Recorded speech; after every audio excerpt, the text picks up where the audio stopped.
जिंदगी की चुनौतियों को स्वीकार करके मुसीबतों से लड़कर ही जिंदगी को आसान बनाया जा सकता है। हमारी जिंदगी में और हमारे चारों तरफ बहुत से समस्याएं हैं। उन समस्याओं को जैसे जैसे सुलझाएंगे वैसे जिंदगी आसान और खुशहाल होती जाएगी। इन समस्याओं को अनदेखा करेंगे तो यही कुछ समय बाद एक बड़ी समस्या बन जाएगी। जब मन कमज़ोर होता है तो परिस्थितियाँ समस्या बन जाती हैं। जब मन स्थिर होता है तब परिस्थितियाँ चुनौती बन जाती हैं। जब मन मजबूत होता है तब परिस्थितियाँ अवसर बन जाती हैं। दोस्तों, एक कहानी सुनाने जा रही हूँ। महाभारत काल की बात है। एक बार कृष्ण और बलराम किसी जंगल से गुजर रहे थे। चलते चलते काफी समय बीत गया और अब सूरज भी लगभग डूबने वाला था। अंधेरे में आगे बढ़ना संभव नहीं था। इसलिए कृष्ण बोले, बलराम, हम ऐसा करते हैं कि अब सुबह होने तक यहीं ठहर जाते हैं। सुबह होते ही हम अपने मंजिल की ओर बढ़ चलेंगे। बलराम बोले, पर इस घने जंगल में हमें खतरा हो सकता है। यहाँ सोना उचित नहीं होगा। हमें जाग कर ही रात बितानी होगी। अच्छा, हम ऐसा करते हैं कि पहले मैं सोता हूँ और तब तक तुम पहरा देते रहो, और फिर जैसे ही तुम्हें नींद आए तुम मुझे जगा देना। तब मैं पहरा दूंगा और तुम सो जाना। कृष्ण ने सुझाव दिया। बलराम तैयार हो गए। कुछ ही पलों में कृष्ण गहरी नींद में चले गए और तभी बलराम को एक भयानक आकृति उनकी ओर आती दिखी। वो कोई राक्षस था। राक्षस उन्हें देखते ही जोर से चीखा और बलराम बुरी तरह डर गए। इस घटना का एक विचित्र असर हुआ। भय के कारण बलराम का आकार कुछ छोटा हो गया और राक्षस और विशाल हो गया। उसके बाद राक्षस एक बार और चीखा और पुनः बलराम डर कर कांप उठे। अब बलराम और भी सिकुड़ गए और राक्षस पहले से भी बड़ा हो गया। राक्षस धीरे धीरे बलराम की ओर बढ़ने लगा। बलराम पहले से ही भयभीत थे और उस विशालकाय राक्षस को अपनी ओर आता देख जोर से चीख पड़े, कृष्णा!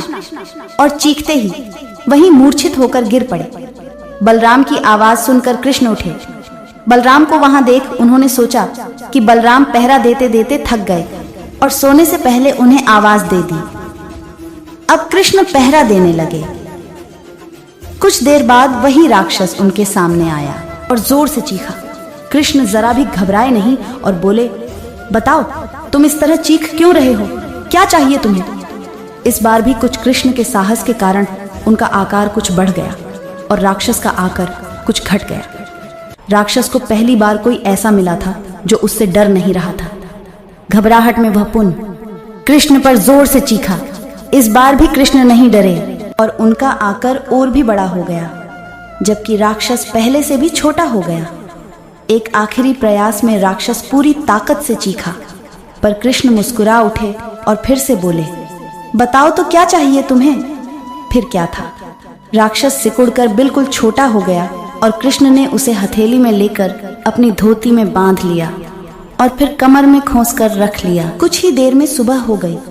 कृष्ण ने बलराम को उठाया और आगे बढ़ने के लिए कहा। वे धीरे धीरे आगे बढ़ने लगे।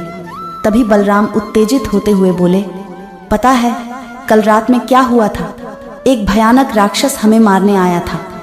रुको रुको! बलराम को बीच में ही टोकते हुए कृष्ण ने अपनी धोती में बंधा राक्षस निकाला और बलराम को दिखाते हुए बोले, कहीं तुम इसकी बात तो नहीं कर रहे हो? हाँ, ये वही है, पर कल जब मैंने इसे देखा था तो ये बहुत बड़ा था। ये इतना छोटा कैसे हो गया? बलराम आश्चर्यचकित होते हुए बोले।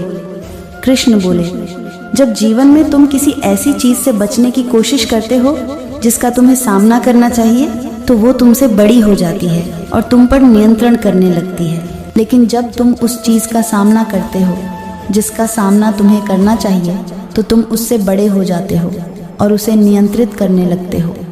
दोस्तों, ये राक्षस दरअसल हमारी जिंदगी में आने वाली चुनौतियां हैं। अगर हम इस चुनौतियों को टालते हैं तो ये और बड़ी होती जाती है। आखिर में ये हमें कंट्रोल करने लग जाती है। इसलिए हमें इनका साहसपूर्वक सामना करना चाहिए ताकि हम उन पर काबू पा सके। इस प्रकार चुनौतियों का डट के सामना करने से वो छोटी सी हो जाएगी, जिससे हम आसानी से उन पर नियंत्रण कर सकते हैं। और सफल हो सकते हैं। दोस्तों, कैसी लगी ये कहानी हमें कमेंट करके ज़रूर बताएं।